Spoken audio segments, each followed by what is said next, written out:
ರಾಜ್ಯದ ಜನರಿಗೆ ಗ್ಯಾರಂಟಿ ಯೋಜನೆ ನೀಡಿ ಪ್ರಚಾರ ಪಡೆದ ಕಾಂಗ್ರೆಸ್ ಸರ್ಕಾರ ಒಂದು ಕೈಯಲ್ಲಿ ಕೊಟ್ಟು 10 ಕೈಯಲ್ಲಿ ಜನರಿಂದ ಕಸಿಯುತ್ತಿದೆ ಎಂದು ಬಿಜೆಪಿ ರಾಜ್ಯಾಧ್ಯಕ್ಷ ಬಿವೈ ವಿಜಯೇಂದ್ರ ಕಿಡಿಕಾರಿದ್ದಾರೆ. ದೇಶದಲ್ಲಿ ಜನಸಾಮಾನ್ಯರ ಮೇಲೆ ಹೊರೆಯಾಗುವಂತಹ ಯಾವುದೇ ಯೋಜನೆಯನ್ನ ಕೇಂದ್ರ ಸರ್ಕಾರ ಜಾರಿಗೊಳಿಸಲಿಲ್ಲ. ಆದರೆ ಸಿದ್ದರಾಮಯ್ಯ ಅವರು ಮೋದಿಯನ್ನ ವಿನಾಕಾರಣ ಟೀಕಿಸುತ್ತಿದ್ದಾರೆ. ಸಿದ್ದರಾಮಯ್ಯನವರು ಜನವಿರೋಧಿ ನೀತಿಯನ್ನ ಜಾರಿಗೆ ತಂದು ಬಡವರು, ಕೂಲಿ ಕಾರ್ಮಿಕರ ತಲೆಯ ಮೇಲೆ ಹೊರೆ ಹೊರಿಸುತ್ತಿದ್ದಾರೆ.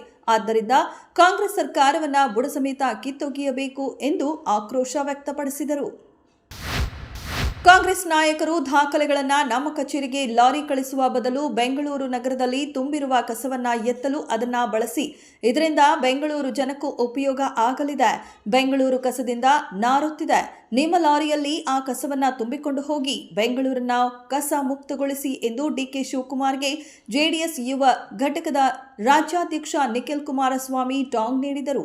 ಭ್ರಷ್ಟಾಚಾರದ ಆರೋಪಗಳ ದಾಖಲೆಗಳನ್ನು ಹೊತ್ತ ಒಂದು ಟ್ಯಾಂಕರ್ ಅನ್ನ ನಾವೇ ಕೆಪಿಸಿಸಿ ಕಚೇರಿಗೆ ಕಳಿಸ್ತೀವಿ. ನಮ್ಮ ಹೋರಾಟ ಕೇಳಿ ಕಾಂಗ್ರೆಸ್ಗೆ ತಳಮಳ ಶುರುವಾಗಿದೆ ಎಂದರು. ಜನಾಕ್ರೋಶ ಯಾತ್ರೆ ಅಂತ ಪ್ರತಿಭಟನೆ ನಡೆಸುತ್ತಿರುವ ಬಿಜೆಪಿಯವರಿಗೆ ಮಾನಮರ್ಯಾದೆ ಇಲ್ಲ ಎಂದು ಸಿಎಂ ಸಿದ್ದರಾಮಯ್ಯ ವಾಗ್ದಾಳಿ ನಡೆಸಿದರು. ರಾಜ್ಯ ಆರ್ಥಿಕ ದಿವಾಳಿ ಆಗಿದ್ದರೆ ಅದಕ್ಕೆ ಬಿಜೆಪಿಯೇ ನೇರ ಹೊಣೆ ಎಂದರಲ್ಲದೆ ಪೆಟ್ರೋಲ್, ಡೀಸೆಲ್ ಸಿಲಿಂಡರ್ ಬೆಲೆ ಏರಿಸಿದ್ಯಾರು ಎಂದು ಪ್ರಶ್ನಿಸಿದರು. ಈ ಎಲ್ಲ ಬೆಲೆ ಏರಿಕೆ ಬಗ್ಗೆ ಈ ಬಿಜೆಪಿಯವರು ಏನು ಉತ್ತರ ಕೊಡ್ತಾರೆ ಎಂದು ಆಕ್ರೋಶ ಹೊರಹಾಕಿದ ಸಿಎಂ, ಅಗತ್ಯ ವಸ್ತುಗಳ ಬೆಲೆ ಏರಿಕೆ ಮಾಡಿದ್ದು ಅವರೇ, ಇದಕ್ಕೆ ಪ್ರಧಾನಿ ನರೇಂದ್ರ ಮೋದಿ ಅವರ ಸರ್ಕಾರವೇ ಕಾರಣ. ದೇಶದ ಮೇಲೆ ಸಾಲ ಹೆಚ್ಚಾಗಲು ಮೋದಿ ಅವರು ನೇರ ಕಾರಣ ಎಂದು ಕುಟುಕಿದರು.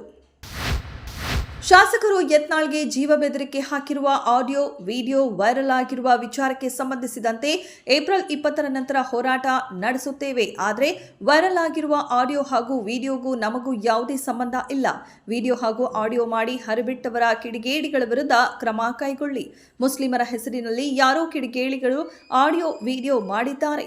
ಈ ಬಗ್ಗೆ ಪೊಲೀಸರು ತನಿಖೆ ನಡೆಸಬೇಕು ಎಂದು ಮನವಿ ಮಾಡಿದ್ದಾರೆ.